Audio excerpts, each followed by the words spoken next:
अथ तृतीय अध्याय। अर्जुन वाच। अर्जुन बोले, हे जनार्दन, यदि आपको कर्म की अपेक्षा ज्ञान श्रेष्ठ मान्य है तो फिर यह केशव मुझे भयंकर कर्म में क्यों लगाते हैं? आप मिले हुए से वचनों से मेरी बुद्धि को मानो मोहित कर रहे हैं, इसलिए उस एक बात को निश्चित करके कहिए जिससे मैं कल्याण को प्राप्त हो जाऊं। श्री भगवान बोले, हे निष्पाप, इस श्लोक में दो प्रकार की निष्ठा मेरे द्वारा पहले कही गई है। उनमें से सांख्य योगियों की निष्ठा तो ज्ञान योग से और योगियों की निष्ठा कर्म योग से होती है। मनुष्य न तो कर्मों का आरंभ किए बिना निष्कर्मता को यानी योग निष्ठा को प्राप्त होता है और न कर्मों के केवल त्याग मात्र से सिद्धि यानी सांख्य निष्ठा को प्राप्त होता है। निस्संदेह कोई भी मनुष्य किसी भी काल में क्षण मात्र भी बिना कर्म किए नहीं रहता, क्योंकि सारा मनुष्य समुदाय प्रकृति जनित गुणों द्वारा परवश हुआ कर्म करने के लिए बाध्य किया जाता है। जो मूढ़ बुद्धि मनुष्य समस्त इंद्रियों को हठपूर्वक उनमें से रोककर उनमें से उन इंद्रियों के विषयों का चिंतन करता रहता है, वह मिथ्याचारी यथार्थ दंभिक कहा जाता है।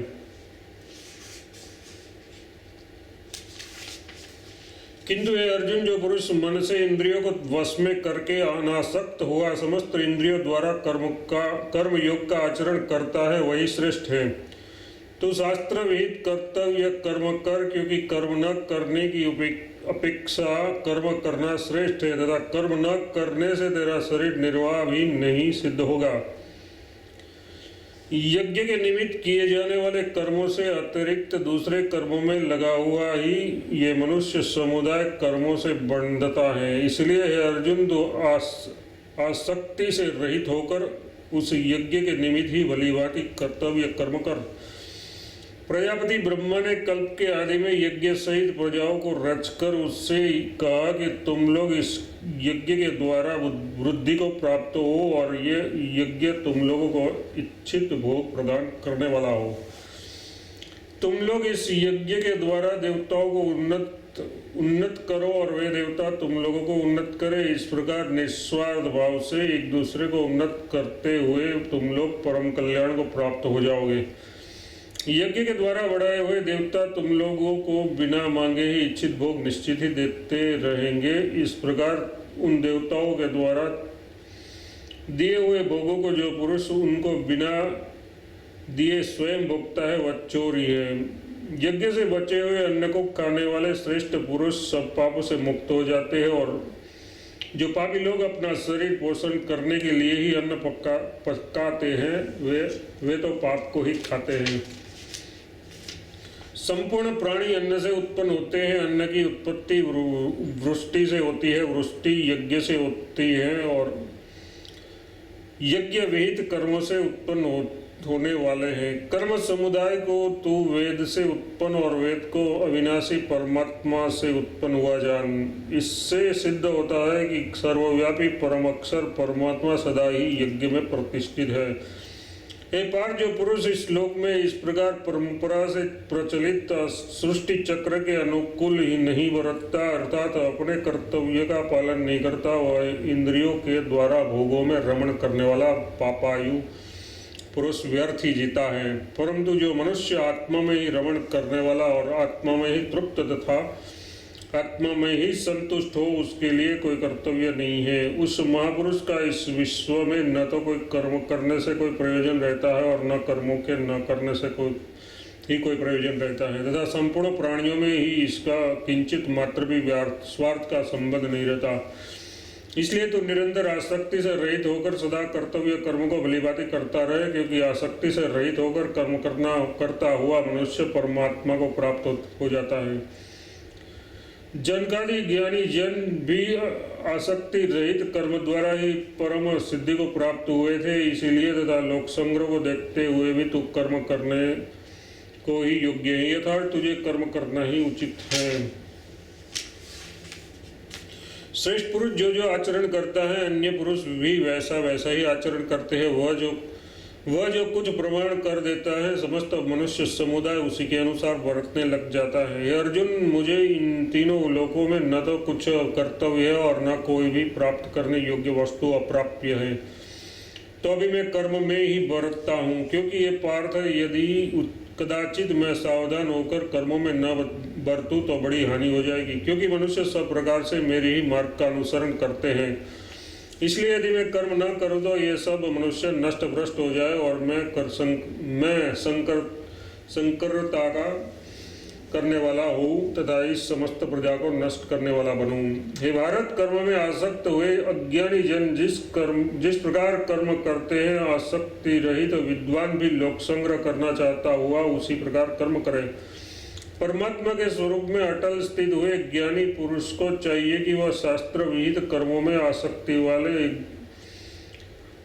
वाले अज्ञानियों की बुद्धि में ब्रह्म यथार्थ कर्मों में अश्रद्धा उत्पन्न न करे, किंतु स्वयं शास्त्र विहित समस्त कर्म भलीभांति करता हुआ उनसे भी वैसे ही करवावे। वास्तव में संपूर्ण कर्म सब प्रकार से प्रकृति के गुणों द्वारा किए जाते हैं, तो भी जिसका अंतःकरण अहंकार से मोहित हो रहा है, ऐसा अज्ञानी मैं करता हूँ ऐसा मानता है। परंतु हे महाबाहो, गुण विभाग और कर्म विभाग के तत्व को जानने वाला ज्ञान योगी पुरुष संपूर्ण गुण ही गुणों में बरत रहे हैं ऐसा समझकर उनमें आसक्ति नहीं करता। प्रकृति के गुणों से अत्यंत मोहित हुए मनुष्य गुणों में और कर्मों में आसक्त रहते हैं। प्रकृति के गुणों से अत्यंत मोहित हुए मनुष्य गुणों में और कर्मों में आसक्त रहते हैं। उन पूर्णतया न समझने वाले मंदबुद्धि अज्ञानियों को पूर्णतया जानने वाला ज्ञानी विचलित न करे। मुझे अंतर्यामी परमात्मा में लगे हुए चित्त द्वारा संपूर्ण कर्म को मुझ में अर्पण करके आशा रहित, ममता रहित और संताप रहित होकर युद्ध कर।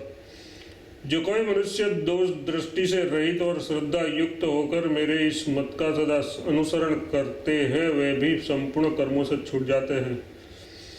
परंतु जो मनुष्य मुझ में दोषारोपण करते हुए मेरे इस मत के अनुसार नहीं चलते, उन मूर्खों को तू संपूर्ण ज्ञानों में मोहित और नष्ट हुए समझ। सभी प्राणी प्रकृति को प्राप्त होते हैं, यथार्थ अपने स्वभाव के परवश हुए कर्म करते हैं। ज्ञानवान भी अपनी प्रकृति के अनुसार चेष्टा करता है, फिर इसमें किसका हट क्या करेगा।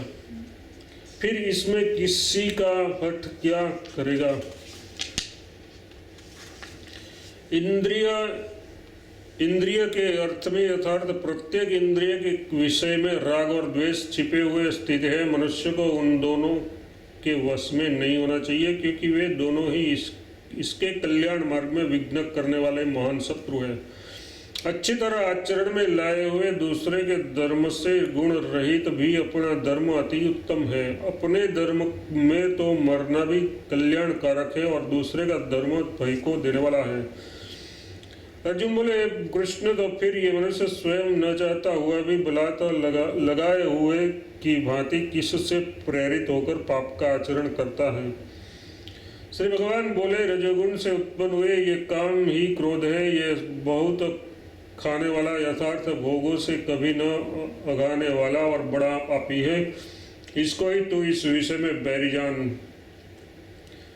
जिस प्रकार धुएं से अग्नि और मेल से दर्पण ढक जाता है तथा जिस प्रकार जहर से गर्भ ढका रहता है, वैसे ही उस काम के द्वारा एक ज्ञान ढका रहता है। और हे अर्जुन, इस अग्नि के समान कभी न पूर्ण होने वाले कामरूप ज्ञानियों के नित्य बैरी है द्वारा ज्ञानियों के नित्य वैरी के द्वारा मनुष्य का ज्ञान ढका हुआ है।